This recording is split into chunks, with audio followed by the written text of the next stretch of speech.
এখন আমাদের বিষয়গুলো হচ্ছে যে যাকাত এটি রমজান সংশ্লিষ্ট কোনো আমল নয়। যাকাতের বিষয়টা হচ্ছে আমি যেদিন থেকে ব্যবসা শুরু করলাম, যেদিন আমার পকেটে 7.5 ভরি স্বর্ণ বা এই পরিমাণ টাকা আসলো, বা 52.5 তোলা রূপা বা তার পরিমাণ টাকা আসছে, এটা আজকে ওলামা ইকরাম নির্ধারণ করেছেন যে স্বর্ণ তো বিক্রি করতে গেলে ওই দোকান ছাড়া অন্য দোকানে বিক্রি করতে গেলে আপনার 20% কেটে নেয়। তো যাকাতের হিসাবেও 20% আমরা কেটে নিব, কেটে তারপরে হিসাব করব যে এখন টাকা কত আসে, ভরিতে 20% কাটব। মানে এটা বিক্রির মূল্যটা হিসাব করতে হবে। জি, আমি কত দামে কিনেছিলাম সেই হিসাবটা এখানে করব না আমরা। বা এখন স্বর্ণের দাম কত, স্বর্ণের দাম এখন 1.5 লাখ টাকা, আমি এটা হিসাব করব না। আমি 20% কেটে 30,000 টাকা কেটে আমি বলবো 1,20,000 টাকা এখন প্রতি ভরিতে আমার জাকাত দিতে হবে, বা লাখে আমার 2,500 টাকা করে জাকাত দিতে হবে, প্রতি ভরির দাম হচ্ছে 1,20,000। এভাবে ঠিক রূপার হিসাবটাও এরকম।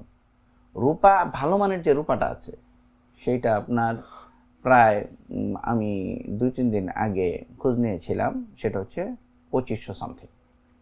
সেই হিসেবে আপনার জাকাত ওয়াজিব হওয়ার জন্য মাসলাটা এরকম হওয়ার দরকার ছিল যে 1,08,000 টাকা যদি হয় কারো কাছে, তাহলে কিন্তু তার উপরে জাকাত ওয়াজিব হবে। কিন্তু বিক্রি করতে গেলে দেখা যায় যে রূপা আরও কমে যায়। এবং পুরাতন রূপার দাম কত, 52.5 তোলা পুরাতন রূপার দাম হচ্ছে 84-85,000 টাকা। তাই 84-85,000 টাকা, অর্থাৎ 80 থেকে 90,000 টাকা যদি কারো 1 বছর থাকে তাহলেই তার জাকাত দিতে হবে। এই পরিমাণ কতটুক, 2.5% এখান থেকে আমি বের করব। এখন 1 লক্ষ টাকায় 2,500 টাকা দেওয়া আমাদের জন্য সহজ, কিন্তু 1 কোটি টাকায় 2.5 লক্ষ টাকা দেওয়া কঠিন হয়ে যায়। কিন্তু চিন্তা করতে হবে এই যে না, এটা আমার টাকা না, এটা গরিবের হক, আমার কাছে আল্লাহ সুবহানাহু ওয়া তাআলা পৌঁছিয়েছেন। আমি যদি এই হক আদায় না করি তাহলে আমার আমার পুরো মাল আমার জন্য হারাম। এখন জাকাত কারা নিবে? মোটা দাগে যদি আমি বলি, যে জাকাত দেওয়ার উপযুক্ত না উনি জাকাত খেতে পারবেন, যদি আকেল বালেগ হন, মানে প্রাপ্তবয়স্ক যদি উনি হন।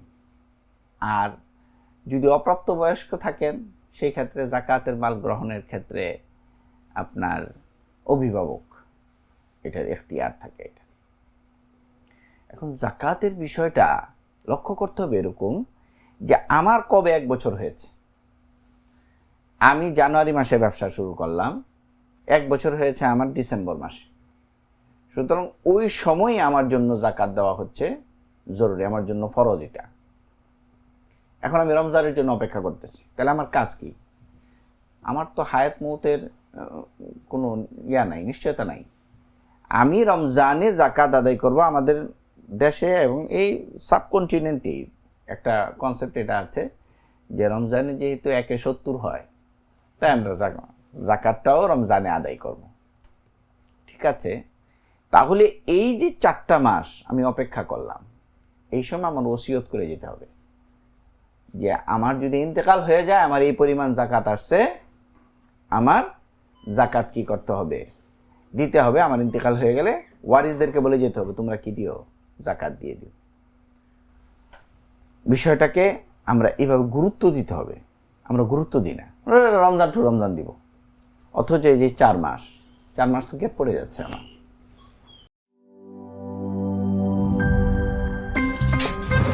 আমার একটা স্মার্ট সিদ্ধান্তে 25% গ্যাসের খরচ কমেছে। ভাবছেন কিভাবে?